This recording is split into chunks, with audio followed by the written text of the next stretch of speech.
বন্ধুরা দেখো, শীতের মজা শীতে, গরমের মজা গরমে। এখন খাওয়া হচ্ছে আইসক্রিম, কর্নেটো। আর এই যে জানলার এই অবস্থা। আমি ইচ্ছা করে এই গাছগুলো ভরিয়ে দিয়েছি, কেন প্রচন্ড রোদ আসছে।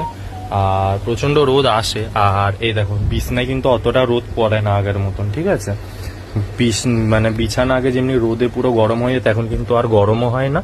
আর এই গাছগুলোর জন্য কিন্তু একটু ঠান্ডা ঠান্ডা, মানে বাইরেতে যখন হাওয়াটাতে একটু ঠান্ডা হাওয়াটা লাগে।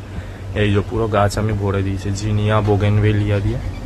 ফুলও হয়ে আছে, দেখতে পাচ্ছ। আর এখন বানানো হয়েছে আমপান্না। এই যে আমপান্না বানাচ্ছিলাম। এই যে এতে এখন চিনি মেশাতে হবে। এই যে চিনি এনেছি, চিনি মেশাতে হবে, মিশিয়ে তারপরে এখন সব বানানো হবে। চিনিটা কিন্তু আমার মায়ের, পরে জানতে পারলে তো গাল খেতেই হবে। ঠিক আছে, আগে খেয়ে নি, তারপরে না গালটাও হজম হয়ে যাবে। তো এই হলো আমপান্না খাওয়া হবে। আর এখন খাওয়া হবে কর্নেটো আমার।